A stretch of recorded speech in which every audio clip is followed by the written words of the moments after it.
5:30-6 ला आले. त्यानंतर आपण एक फुलाचं भूमिपूजनाचा कार्यक्रम घेतला. त्यानंतर हिवरगाव पावसा येथे एसके फॉलच्या माध्यमातून पाणी सोडण्याचा आज शुभारंभ झाला. त्याचा 7 गावांना फायदा होतोय. त्या गावातील तलाव भरल्या जातील. अतिशय चांगल्या पद्धतीने हा दौरा झाला आणि आता आपण इथं या जो रायतवाडी फाटा आहे येथे आजपर्यंत हा रायतवाडी फाटा फक्त अपघातामुळे बदनाम केला गेला होता आणि संगमनेर खुर्द म्हणजे कचरा डेपो.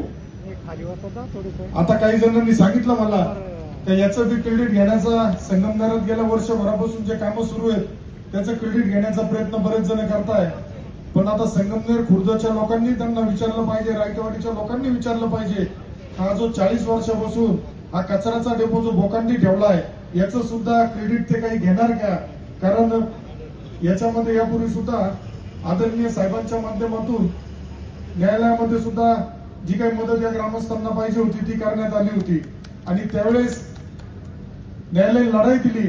परंतु दुर्दैवाने काही स्थानिक ग्रामपंचायतीच्या पदाधिकाऱ्यांनी चुकीच्या पद्धतीने न्यायालयाला दिल्यामुळं तो प्रश्न निर्माण झाला होता. आज यामधून 108 नग म्हणजे इथून जी सुरुवात होती तर 108 पोलच्या माध्यमातून रस्त्याच्या मधोमध या दुभाजकावर पथदिवे बसवण्यात आले. 1,25,00,000 आसपास या कामाची सुरुवात झाली. काही जण सांगतील, परंतु त्यांना एकच सांगेल मी का गल्लीपासून तर दिल्लीपर्यंत सध्या फक्त भारतीय जनता पार्टी, शिवसेना आणि राष्ट्रवादी काँग्रेस आणि आरपीआयचं सरकार आहे. त्यामुळं मोदी साहेबांपासून जी विकासाची गंगा सुरू झाली आहे, प्रत्येकाला, प्रत्येक कुटुंबातील घटकाला एक विकासाच्या प्रक्रियेमध्ये घेण्याचा एक संकल्प मोदी साहेबांनी केलाय आणि त्याचाच परिपाक म्हणून महाराष्ट्रातील आपलं आदरणीय देवेंद्र फडणवीस साहेबांचं सरकार असेल, आदरणीय एकनाथराव शिंदे साहेबांचं सरकार असेल, आदरणीय सुनेत्राताई पवार यांचं माध्यमातून आणि आपल्या सर्वांचे पालकत्व ज्यांनी घेतलंय पालकमंत्री आदरणीय नामदार राधाकृष्ण विखे पाटील साहेब असेल.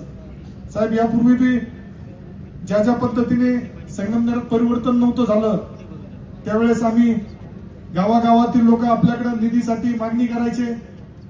त्यावेळेस आपल्याला सांगायला आनंद होईल साहेब का प्रत्येक गावामध्ये आपण रस्त्याचा असेल, एमएससीबीच्या डिप्या असेल किंवा छोट्या मोठ्या कामांना निधी देण्यामध्ये यशस्वी झालो.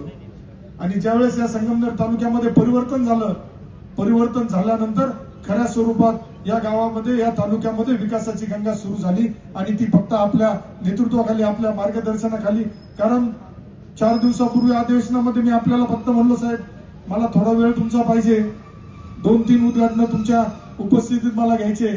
आज एवढं व्यस्त शेड्यूल असताना तुम्ही सकाळी पुण्यातील कार्यक्रम करून सांगलीत गेले, सांगलीतून परत बीडला गेले आणि बीडवरून खरं संगमनेरकरांवर असलेल्या प्रेमामुळे आपण पुन्हा आमच्या संगमनेरला आले आणि आज आपल्या शुभ हस्ते या कार्यक्रमाचे पाण्याचं सुद्धा आज एक जलसंपदा खातं आपल्याकडे आलं.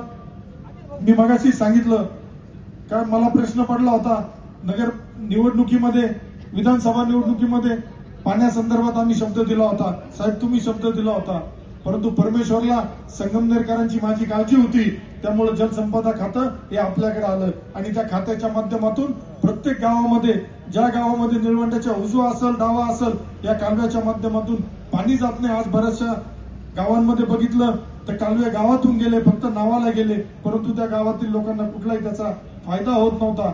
मगाशी हिवरगाव पावसा येथे 27/12/25 रोजी साहेबांना फक्त स्थानिकांनी प्रस्ताव दिला आणि मला वाटतं वर्षभर सुद्धा पूर्ण होण्याच्या आधीच तो पूर्ण करून पाणी सोडण्याच्या शुभारंभाला सुद्धा साहेब उपस्थित होते. त्यामुळे या तालुक्यात नुसता पाण्याचाच प्रश्न नाही तर या तालुक्यामध्ये आरोग्याच्या प्रश्नामध्ये सुद्धा साहेबांनी लक्ष घातलंय. लवकरच संगमनेरमध्ये महिलांसाठी आणि बालकांसाठी 100 बेडचं रुग्णालय सुद्धा मंजूर होत आहे.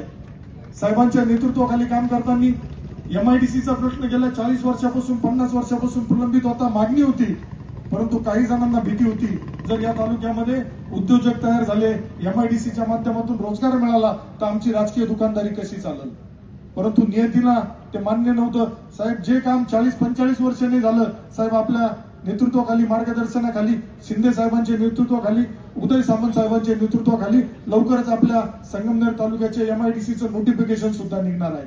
त्यामुळं संगमनेर तालुक्यातील तरुणांना असेल, महिलांना असेल, कामगारांना असेल, शेतकऱ्यांना असेल.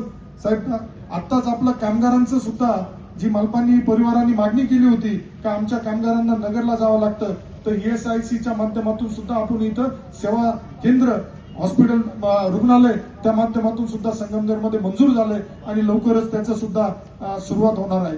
त्यामुळं या परिसरामध्ये आज चन्नापुरी भाग असेल, संगमनेर तालुक्यातील प्रत्येक तालुक्यातील आणि विधानसभेतील प्रत्येक गावामध्ये साहेब आपल्या नेतृत्वाखाली कमीत कमी 30 लाख ते जास्तीत जास्त 5 कोटी 10 कोटीचा निधी आपण देण्यामध्ये यशस्वी झालोय.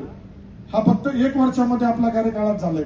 येणाऱ्या पुढील कालावधीमध्ये संगमनेर तालुक्यातील प्रत्येक नागरिकाला विश्वासात घेऊन, गावातील लोकांना विश्वासात घेऊन त्यांच्या भागातील अडीअडचणी सोडवण्यासाठी आम्ही कटिबद्ध राहू. येणाऱ्या कालावधीत ज्या पद्धतीने सरकार आपलं, काही जण तक्रार करत असतात, कुजबूज करत असतात का निधी भाऊ तुम्ही आणला, पालकमंत्री महोदयांनी दिला, तरी काही जण स्वतःच दिलाय अशा पद्धतीने आवाडत असतात. परंतु कार्यकर्त्यांनो आणि सगळ्या आपल्या पदाधिकाऱ्यांची जबाबदारी आहे का जो निधी आपला आहे, जो आपला हक्काचा आहे, तो आपणच आणलाय, आपल्या महायुती सरकारच्या माध्यमातून आलाय, हे लोकांना पटवून देण्यासाठी तुम्हाला पुढे प्रयत्न करावा लागेल. जिल्हा परिषद, पंचायत समिती निवडणुका जेव्हा होतील तेव्हा होतील. आपण निवडणुकापुरतं काम करणारे नाही, आपण पूर्ण वेळ 24 तास काम करणारे आहेत. त्यामुळं निवडणुका होतील त्यावेळेस होतील. जनतेचे प्रश्न, जनतेच्या अडचणी, जनतेच्या समस्या सोडवण्यासाठी पूर्ण वेळ कार्यकर्त्यांनी सुद्धा उपलब्ध राहिला पाहिजे. सोशल मीडियाच्या माध्यमातून सुद्धा आरेला कार्य करण्याची तुम्ही ताकद ठेवली पाहिजे. या संगमनेर तालुक्यामध्ये यापुढे कोणाची दादागिरी खपून घेतली जाणार नाही. जर या संगमनेर खुर्दमध्ये सुद्धा काही स्वतःला दादा समजताय आणि वेगळ्या पद्धतीने काम करताय तर आम्हाला जास्त खोलात जायला लावू नका. आता ग्रामपंचायतीवरती प्रशासकच बसलोय. येणाऱ्या पुढील कालावधीमध्ये ग्रामपंचायतीमध्ये झालेल्या, संगमनेर तालुक्यात ज्या ज्या ग्रामपंचायतीमध्ये भ्रष्टाचार झालाय त्या सगळ्या ग्रामपंचायतीचा भ्रष्टाचार तुम्ही कार्यकर्त्यांनो बाहेर काढा. त्यांना शिक्षा होईपर्यंत पाठपुरावा करण्याची जबाबदारी मी घेतो. आज हा अतिशय चांगला कार्यक्रम कमी वेळामध्ये सगळ्यांनी आयोजित केला, त्याबद्दल मी आपल्या संगमनेर खुर्द परिसर असेल, सार्वजनिक बांधकाम विभागाचे अधिकारी कर्मचारी असेल, या सगळ्यांचं अभिनंदन करतो आणि थांबतो. धन्यवाद. जय हिंद.